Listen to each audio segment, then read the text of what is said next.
यदि हमने धन नहीं कमाया तो इसका कोई चिंता नहीं है। यदि हमने जमीन नहीं कमाया तो इसकी कोई चिंता नहीं। यदि हमने मकान नहीं बनाया तो इसका भी कोई चिंता नहीं है। यदि हम बाल बच्चे को जन्म देकर के संस्कार नहीं दिए तो इसकी चिंता होनी चाहिए। यह एक प्रश्न खड़ा होता है। हमारे बच्चा में संस्कार होना चाहिए। बच्चा आपका मधुरभाषी हो, बच्चा आपका पढ़े लिखे, बच्चा आपका छोटे बड़े को पहचान करे। यह उत्तम संस्कार है। एक बार हम सत्संग करके अपना आसन पर चले गए। एक माँ जी एक बच्चा को लेकर के आई। माँ जी कहती है, बाबा इस बच्चा को ले जाइए, आप बाबा जी बना लीजिए। तो हमने कहा क्यों, आपको पुत्र बहुत है क्या? कहा नहीं बाबा, ये बच्चा जर्दा खाता है, जर्दा छोड़ता ही नहीं है, कितनों प्रयास करते हैं नहीं छोड़ता है।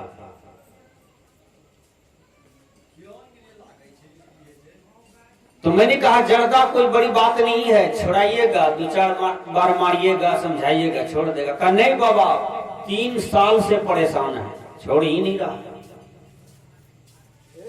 तब वो माँ कहती है, बाबा ये बच्चा हटिया जब जाता है तो पान भी गलोट करके आता है, पान भी खाता है। तब हमने कहा माँ जी और कोई दुर्गुण? कहा ये तो मधु गुटखा भी खाता है बाबा, इसलिए हमको डर लगता है कि बच्चा मेरा बिगड़ गया है, सुधरेगा नहीं है। सुधारने का फैक्ट्री आप ही के पास है, सुधारने का ज्ञान आप ही के पास है। ये बच्चा को ले जाइए, आप बाबा जी बना लीजिए, साधु बना लीजिए। तो मैंने कहा माँ जी पहले मेरी बात का जवाब दीजिए, ये बच्चा इतना चीज कैसे सीखा? तब माँ जी कहती है, बाबा इतनी बात नहीं है, इसका जुलूम और है। हमने कहा क्या? कहा ये मेरा नाम लेकर के हमको पुकारता है। मैंने कहा तुम्हारा नाम ये कहाँ पढ़ा है? कोई साहित्य में लिखा हुआ है? कल के इसका पप्पे मेरा नाम लेके जो पुकारता है ना, इसलिए ये बच्चा सीख गया है। तब हमने कहा मधु गुटखा पान पुड़िया कैसे खाना सीखा? कहा इसका पप्पा खूब खाता है। तो हमने कहा माँ हो तुम अपनी बेटा को शैतान कहते हो, तुम्हें शर्म आना चाहिए। तुम्हारा पति पहले शैतान बना है, शैतान बन के उस शैतान को जन्म दिया है। पहले वह शैतान को सुधारो, तभी शैतान अपने आप सुधर जाएगा। तब उसको दिमाग में बात धंसा। पानी को जैसा रंग में दीजिए उसी रंग का हो जाता है। सदा कपड़ा जिस ही रंग में डालिए उसी रंग का हो जाता है। सदा कागज में जिस ही इंक जो पेंट दीजिएगा वो उसी कलर में लिखावट दिखाई पड़ता है। उसी प्रकार आपका बच्चा होता है। आप अपने बच्चा को बनावें,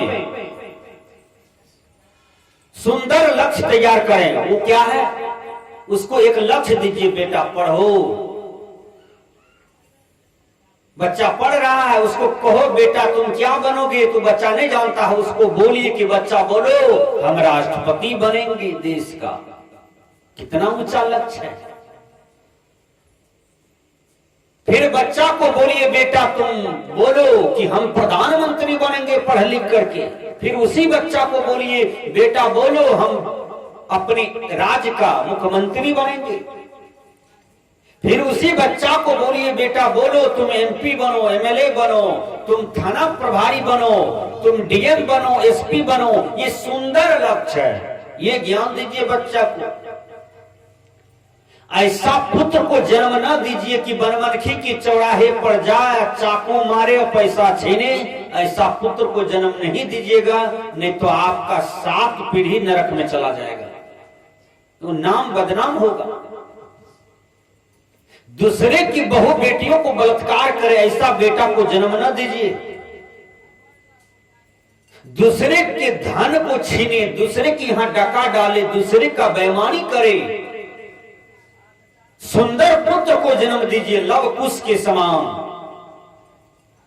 प्रहलाद के समान, स्वामी विवेकानंद के समान, शंकराचार्य के समान, राष्ट्रपति एपीजे अब्दुल कलाम की तरह पुत्र को जन्म दीजिए। वैज्ञानिक न्यूटन, कैस्टन, प्लूटो, सोक्रेट्स, ऐसा पुत्र को आप जन्म दें ताकि आपके कुल खानदान का नाम रोशन हो, आपके क्षेत्र का नाम रोशन हो। राष्ट्रकवि ने कहा था, कुछ काम करो, कुछ काम करो, जग में रहकर नाम करो। यह जन्म हुआ है किस अर्थ हो, समझो जिससे व्यर्थ न हो। वह बच्चा धीरे धीरे पढ़ता है, एक दिन मैट्रिक फर्स्ट कर जाता है, इंटर फर्स्ट कर जाता है, बीए ऑनर्स फर्स्ट कर जाता है, पीजी फर्स्ट कर जाता है, पीएचडी फर्स्ट कर जाता है, और एक दिन वह डीएम बनता है। डीएम बन करके घर आता है तो पूरे महाराजगंज के लोग माला पहनाने आते हैं। बोलिए, एमपी एमएलए भी आते हैं कि मेरे क्षेत्र में एक लड़का डीएम बन गया, डिस्ट्रिक्ट मजिस्ट्रेट बन गया, डिस्ट्रिक्ट का मालिक बन गया। हमें भी गौरव है। और दुनिया में सबसे ऊंचा लक्ष्य है, यदि किसी का बेटा महात्मा बन जाता है तो वह 7 कुल के दिया को नेचता है, बाढ़ता है, 7 कुल के पीढ़ी को ताड़ देता है। सबके कोख से महात्मा का भी जन्म नहीं होता है, साधु का भी जन्म नहीं होता है। जो मां बहुत तपस्या किया है उसी के कोख से साधु का जन्म होता है। सबके कोख में साधु भी नहीं फलते हैं। इसलिए मैंने कहा बच्चा को संस्कार दीजिए, बच्चा को मूर्ख मत रखिए। जो कल जमीन है अपना, घर है अपना, दिमागे नहीं है अपना, दूसरों की दिमाग से चल रहा है, उसी को मूर्ख कहते हैं। जो दूसरों की दिमाग से चले, हर काम दूसरों की दिमाग से करे, उसी को मूर्ख कहते हैं। ऐसे मूर्ख को जन्म न दीजिए, इससे समाज गड़बड़ा जाता है, परिवार गड़बड़ा जाता है। उस मूर्ख पर कोई भी शोषण कर सकता है, कोई भी लड़ा देगा, कोई भी कपाड़ कान ढहवा देगा, क्योंकि दूसरे के दिमाग से चल रहा है ना। इसलिए बच्चों को शिक्षित करें, आप विद्वानों की संगति में ले जाएं। इंग्लिश के विद्वान ने कहा, if wealth is lost, nothing is lost. If health is lost, something is lost. If character is lost, everything is lost. अर्थात धन खोया तो कुछ न खोया, शरीर का स्वास्थ्य खोया तो कुछ कुछ खोया, यदि आपका आचरण खो गया तो समझिए सर्वनाश हो गया। बच्चा को आचरणवान भी बनाइए। स्वामी विवेकानंद विदेश में जाते हैं भाषण देने के लिए। भारत से विवेकानंद विदेश गए, शिकागो। शिकागो में पूरा विश्व का विद्वान आए थे। विवेकानंद वो भी बैठे हुए थे। सबने भाषण दिया, सबके भाषण में कुछ ना कुछ तालियां बजी, सब अपने अपने देश का बड़प्पन किया। और आपका देश का मुख्य ग्रंथ वेद था। वेद को सबसे नीचा रखा गया था, क्योंकि वेद को नीचा दृष्टि से विदेशी देख रहे थे, इसलिए नीचे में रखे थे। विवेकानंद को अंत में समय मिला, वो मिनट नहीं बांधा, कहा इंडिया से आया है, पता नहीं क्या दिमाग है, नहीं है, क्या पढ़ा लिखा है, नहीं है। लेकिन विवेकानंद जब रिस्पेक्टेड ब्रदर्स एंड सिस्टर इसका नारा दिया, वही ताली गूंज गया। और विवेकानंद जब जीरो पर बोलने लगा तो 7 दिन तक भाषण देते रह गया जीरो पर।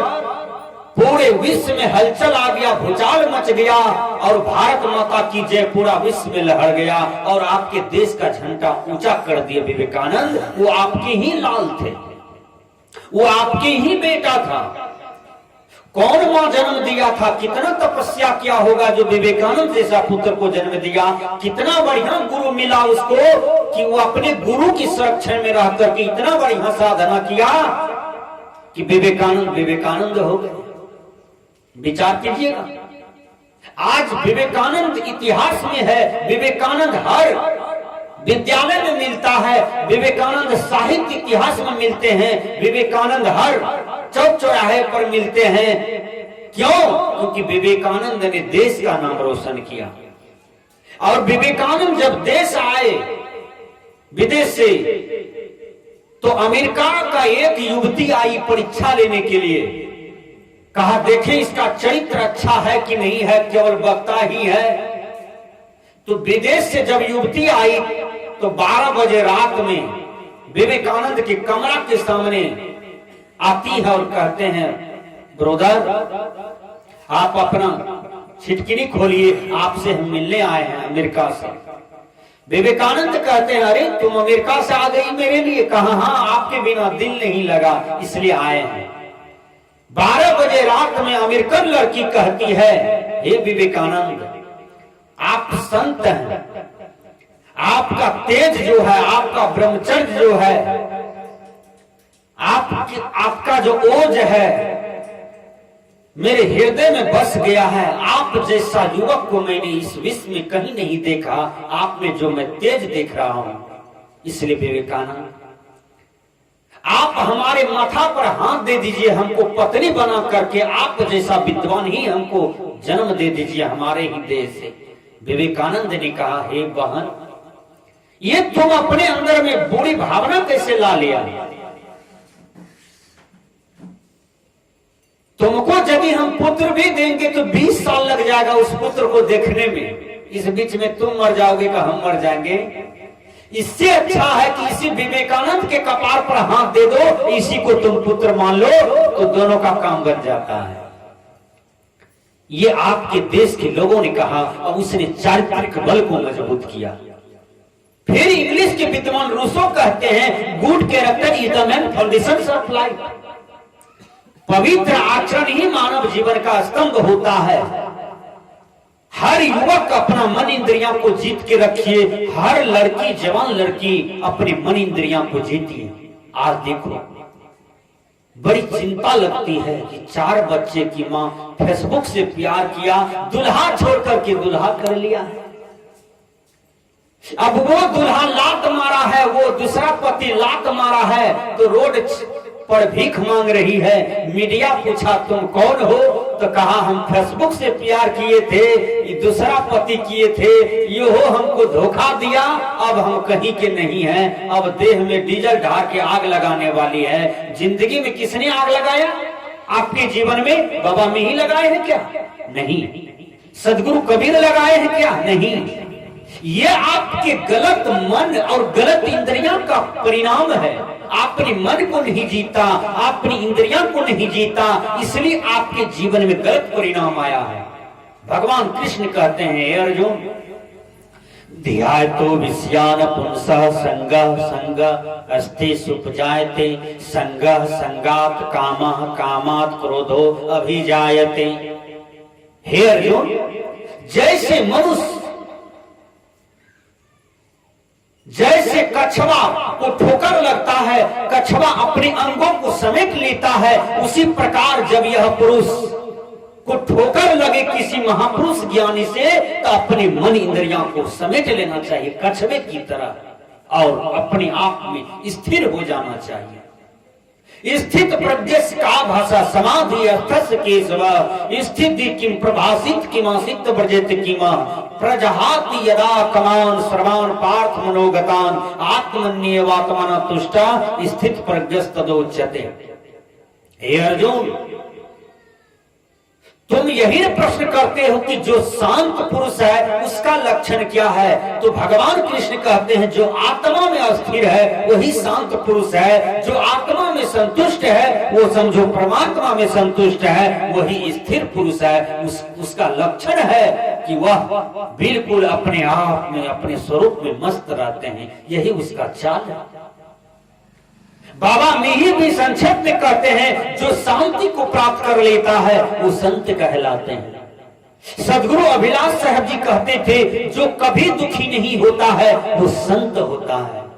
सदगुरु धर्मस्वरूप साहब जी भी कहते हैं कि जो अनुकूल में भी खुश है और प्रतिकूल में भी खुश है, जिस पर दुनिया का कोई भी आंधी, कोई भी विषय की झोंका कुछ बिगाड़ नहीं सकता, वही तो सदगुरु होता है, वही तो स्थिर बुद्धि वाले होते हैं। ऐसे गुरु यदि आपके जीवन में मिल जाता है, आपका जीवन बन जाता है। मैंने कहा